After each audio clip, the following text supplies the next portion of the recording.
ரிஷபராசி என்பவர்களே, ரிஷபராசி துர்க்கையினுடைய ஒரு ராசின்னு சொல்லலாம். ரிஷப வாகனம், ரிஷபம்னா ஒரு எக்ஸாம்பிள் நிறைய பேர் இப்போலாம் மகிஷா அது இதெல்லாம் பேர் வைக்கிறாங்க. அந்த மீனிங் தெரியாமல் வச்சுட்ருக்காங்க. அதுக்கான மீனிங் வந்து உங்களுக்கே தெரிஞ்சிருக்கும். மகிஷாசுர மர்தினி, மகிஷன் அப்படிங்கிற அரக்கனை கொன்ற மர்தினி, எருமை தலை கொண்ட ஒருவரை வந்து வதம் செய்த காளி துர்க்கை அம்மன். ஸோ அந்த மாதிரி மகிஷாசுர மர்தினி அப்படிங்கிற பெயருக்கு உன்னதமான ஒரு ராசி அப்படின்னா இந்த ரிஷபராசி அப்படின்னு சொல்லலாம். இந்த ரிஷபராசியில் பிறந்தவர்கள் கோவத்தில் மிஞ்சியவர்களாக இருப்பார்கள். குடும்பத்திற்காக வாழ்பவர்களாக இருப்பார்கள். என்ன தேவையோ அதை செஞ்சு கொடுத்துருவாங்க. இவங்ககிட்ட வந்து எது கேட்டாலும் இல்லைன்னு சொல்ல மாட்டாங்க. அந்த மாதிரி செஞ்சு கொடுத்துருவாங்க. இவங்ககிட்ட மோசமாக நடந்துக்கிட்டவங்க கூட அன்பாக நடந்துக்கக்கூடிய ஒரு உன்னதமான ராசி ரிஷபம். ஒரு உன்னதமான ஒரு பிறவி, ஆத்மாக்கள்லேயே ஒரு உன்னதமான ஆத்மாக்களை வந்து ரிஷபராசியில் தான் படைப்பாராம் கடவுள். ஸோ அந்த மாதிரி ஒரு பிறவி. நண்பர்கள் வட்டாரம் அதிகம். ஆனால் அந்த நண்பர்கள்ட்ட அதிகமாக க்ளோஸாக இருக்க மாட்டாங்க. ஒரு வார்த்தை 2 வார்த்தை அவ்வளோதான். இந்த மாதிரி வாழக்கூடிய ஒரு தனித்துவமான ராசி இந்த ரிஷபராசி. ரிஷபராசியில் பிறந்தவர்களுக்கு மிகப்பெரிய நன்மைகளை வந்து கடவுள் வணங்கணும் அப்படின்னு நினச்சிட்டே இருப்பாராம். நினச்சிட்டே தான் இருக்கார் சார், ஆனால் என்ன இது கொடுத்த மாதிரி தெரியல அப்படின்னு உங்களோட கேள்விகள் இருக்கும். அவங்களுக்கு எல்லாமே வரக்கூடிய நாட்களில் பொற்காலங்களாக அமைப்போது அதுக்கு நீங்கள் என்ன பண்ணணும், செய்யக்கூடாது, என்ன செய்யக்கூடாதுங்கிறதா இப்போ வீடியோ. நிறைய பேர் தனித்துவமான ஜாதகம் பார்க்கணும் அப்படின்னு ஆசைப்படுறீங்க. கீழே ஃபோன் நம்பர் கொடுத்துருக்கோம். அந்த ஃபோன் நம்பருக்கு கால் பண்ணி நீங்கள் வந்து பேசி தெரிஞ்சுக்கலாம். உங்களுக்கு இவரை பற்றி தெரியணும் அப்படின்னா கீழே கொடுத்துரு ஃபோன் நம்பர் வந்து ஒரு விஐபி ஜோதிட நம்பர். நிறைய பேருக்கு இவர் வந்து ஒரு மிகப்பெரிய ஆசான் அப்படின்னு சொல்லலாம். இவர் எக்கச்சக்கமான மிகப்பெரிய விஐபிகளுக்கு மட்டுமே அவருடைய சேவைகளை செய்து கொண்டு இருக்கக்கூடியவர்கள். தற்போது மிடில் கிளாஸ், நம்மள மாதிரி ஒரு மிடில் கிளாஸ் ஆட்களுக்கும் செய்கிறாங்க. ஸோ நாமளும் ஒரு நாளைக்கு விஐபி ஆகும். ஸோ விஐபி ஆகுவதற்கு இது ஒரு மிகப்பெரிய ஒரு ஸ்டெப்பாக இருக்கும். ஸோ அதே மாதிரி இந்த ரிஷபராசி நண்பர்களுக்கு ஒரு சிம்பிளான விஷயம் ஒன்று சொல்லணும் அப்படின்னா, துர்க்கை வழிபாடு பண்ணிங்க அப்படின்னாவே ஓவரால் உங்களுக்கு ப்ராப்ளம் சால்வ். இந்த ராசிக்காரர்கள் கீழே இருக்கக்கூடிய நம்பர்களுக்கு கண்டிப்பாக ஃபோன் பண்ணி பாருங்கள். ஏன்னா இந்த ரிஷப ராசிக்காரர்களை பொறுத்த வரைக்கும் பொது பலன் வந்து அவ்வளோ சீக்கிரம் உங்களுக்கு வந்து ஹிட் ஆகுதா அப்படின்னு சொன்னீங்கன்னா, இல்லை சார் யூடியூப்பில் நிறைய பேர் சொல்கிறாங்க பொது பலன்லாம் சொல்கிறாங்க, ஒரு ஏறக்குறைய மேட்ச் ஆகுது சார், ஆனால் ஃபுல்லாக மேட்ச் ஆகலை. ஏன் அப்படின்னா தசாபுத்தியே நீங்கள் உங்களோட ஜாதகத்தையே கரெக்டாக பார்த்தாலும் உங்களை வந்து ஈஸியாக கணிக்க முடியாது. அந்த மாதிரி ரிஷபராசி வந்து இறைவனை வணங்கினால் டக்குன்னு உங்களுக்கு வந்து எது வேணாலும் சரியாகக்கூடிய ஒரு ராசி. அதனால தான் ஜாதகத்தை வந்து கிளியராக பார்க்கணும் அப்படின்னு சொல்கிறது.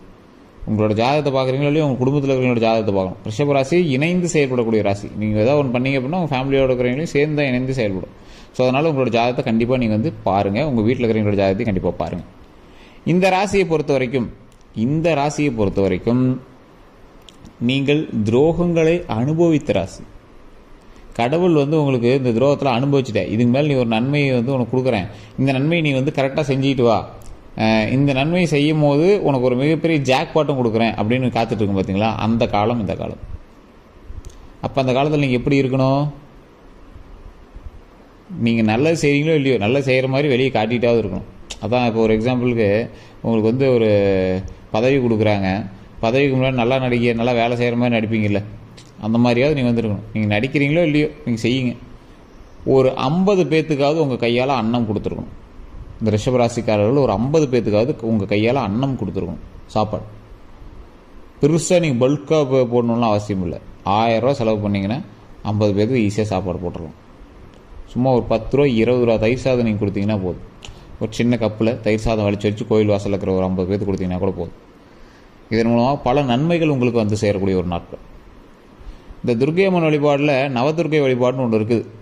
இந்த ரிஷபராசிக்காரர்கள் நவதுர்க்கை வழிபாடு பண்ணிங்க அப்படின்னா மிகப்பெரிய நல்லது. இது நிறைய வீடியோக்கள் சொல்லியிருப்போம். நவதுர்க்கை வழிபாடு அப்படிங்கிறது 9 வகையான துர்க்கையினுடைய அவதாரத்தை வழிபடுவது. நீங்கள் வந்து நார்மலாகவே நீங்கள் நவதுர்க்கையும் சேர்த்து வணங்கினாவே போதும். நீங்கள் எந்த கோயிலுக்கு போனீங்க அப்படின்னாலும் சுற்றி வரும்போது துர்க்கை அம்மன் இருப்பாங்க. மிகப்பெரிய சாமி அவங்க. துர்க்கைங்கிறதெல்லாம் மிகப்பெரிய ஒரு சாமி. அந்த சுற்றி வரும்போது ஏச சின்ன சிலையாக வச்சுருக்காங்க அப்படின்னா அதெல்லாம் ஒரு ராஜ தந்திரம்னு சொல்லுவாங்க. அரசர்கள் சுற்றி வரும்போது மட்டும் வழிபடுவதற்காகவே அதை வந்து வச்சுருப்பாங்க. மற்றவங்களாம் கோயிலில் முன்னாடி நின்று அப்படியே கொடிக்கம்பத்து முன்னாடி நின்று வணங்கிட்டு கிளம்பிடுவாங்க. இந்த அரசர் மட்டும்தான் கோயிலை சுற்றி வந்து வழிபட்டுட்டு அதுக்கப்புறம் உள்ளே போவாங்க. இந்த துர்க்கை வழிபடுறதுக்கு முன்னாடி தட்சிணாமூர்த்தின்னு ஒருத்தர் இருப்பார். தடைகளை நிவர்த்தி செய்வதற்காக தட்சிணாமூர்த்தி வழிபாடு பண்ணிட்டு துர்க்கையிட்டு போவாங்க. துர்க்கையிட்டையும் அவ்வளோ சீக்கிரம் வழிபட முடியாது. அதனால தான் அந்த தடையை வந்து கொடுத்துருக்கு அப்படின்னா அந்த தடையை சரி பண்ணுறதுக்கோசம் தட்சிணாமூர்த்தி வழிபாடு. அங்கே ஒரு நெய் விளக்கேற்றி வழிபட்டுட்டு 2 நெய் விளக்கேற்றி வழிபட்டுட்டு அப்படியே உள்ளே பூந்தீங்க அப்படின்னா அந்தாண்ட துர்க்கை அம்மன் இருப்பாங்க. துர்க்கை அம்மன்ட்டு போய் வழிபடும் போது இந்த மாதிரி எந்த பிரச்சனையும் வராமல் பார்த்துக்கா, சந்தோஷத்தை கொடு, நீண்ட ஆயில் கொடு, உடல் ஆரோக்கியத்தை கொடு, நிறைய எனக்கு லாபத்தை கொடு, சந்தோஷத்தை கொடு, வருமானத்தை கொடு அப்படின்னு நம்ம வந்து வழிபடும் போது கடவுள் நமக்கு அதை கொடுப்பார். ஸோ இதற்காக துர்க்கையம்மன் வழிபாடு பண்ணுவாங்க. ஸோ நீங்களும் என்ன பண்ணுறீங்க அப்படின்னா, அந்த கோயில்கிட்ட 2 நெய் விளக்கு, உங்களுக்கு மிகப்பெரிய செலவெல்லாம் கிடையாதுங்க, 2 நெய் விளக்கு ஏற்றி வழிபட்டுட்டு அப்படியே சுற்றி வந்து முன்னாடி இறைவனை வணங்கிட்டு நீங்கள் போய் ஒரு 40 பேருக்கு 50 பேருக்கு சாப்பாடு போட்டுருங்க.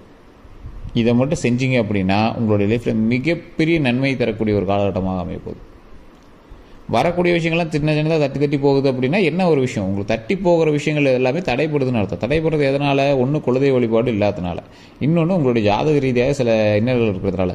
ஸோ என்ன பண்ணாலும் நீங்கள் ஃபஸ்ட்டு குலதெய்வத்தை வழிபட்டே ஆகணும். அது வந்து உங்களுக்கு சயின்ஸ்லேயே இருக்கிற மாதிரின்னு வச்சுக்கோங்களேன், ரூல்ஸ். அது வந்து ரூல்ஸ். நீங்கள் குலதெய்வத்தை வழிபட்டால் தான் நீங்கள் எதுவுமே பண்ண முடியும். வண்டிக்கு சாவி போட்டால் தான் வண்டி ஸ்டார்ட் பண்ணுறதுக்கு, இல்லை வண்டி ரிப்பேர் பண்ணுறதுக்கோ, இல்லை வண்டி எடுக்குதான்னு செக் பண்ணுறது, எதுக்குமே வண்டி சாவி வேணும். ஸோ அதனால் நீங்கள் குலதெய்வ வழிபாடு கண்டிப்பாக பண்ணியே ஆகும். அடுத்தது குலதெய்வத்தை வழிபட்டுட்டு அடுத்து நீங்கள் என்ன பண்ணணும், இந்த அன்னதானமும் பண்ணணும்.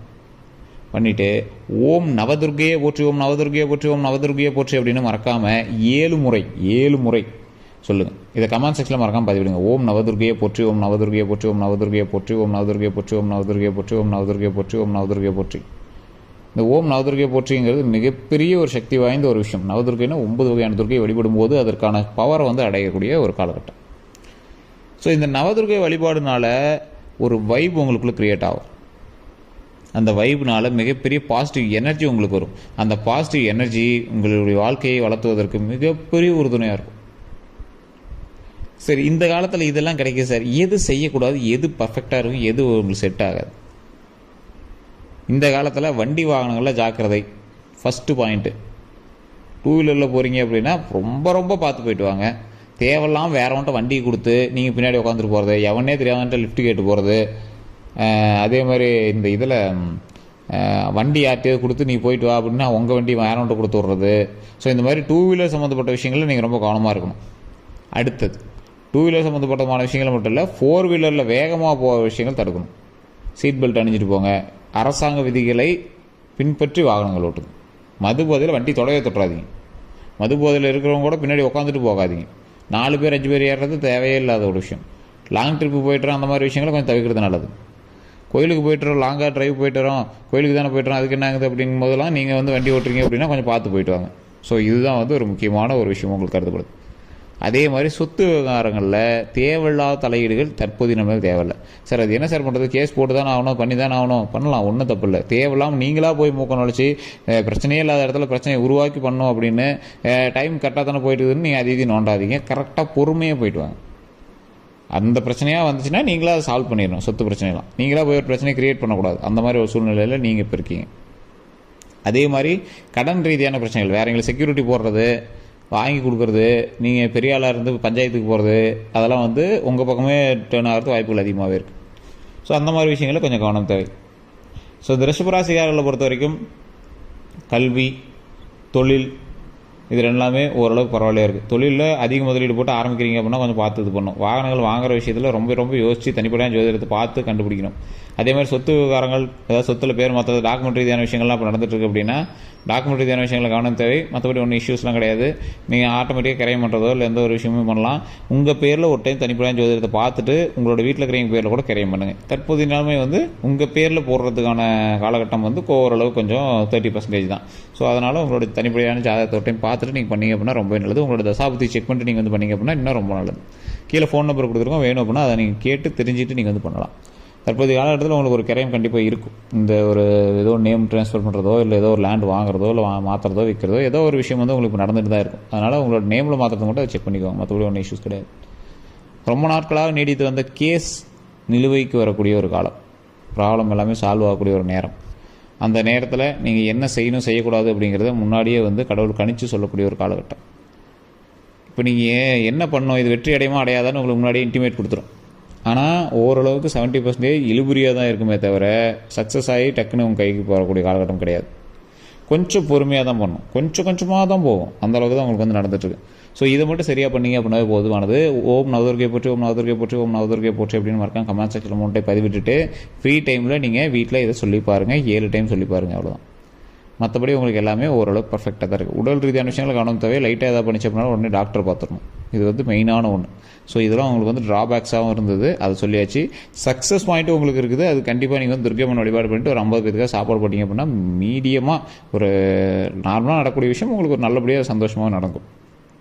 ஸோ வேறு ஏதாவது கருத்துக்கள் இருந்தது அப்படின்னா மறக்காம கமெண்ட் செக்ஷனில் பற்றி விடுங்க. இந்த வீடியோ பிடிச்சா லைக் பண்ணிக்கோங்க, உங்களோட நண்பர்களுக்கு பகிருங்க. இது நம்ம சேனல் சப்ஸ்கிரைப் பண்ணாமல் தான் சப்ஸ்கிரைப் பண்ணி அதில் பெல் பட்டன் மறக்காம ப்ரெஸ் பண்ணிக்கோங்க. எல்லோருக்கும் நன்றி நண்பர்களே.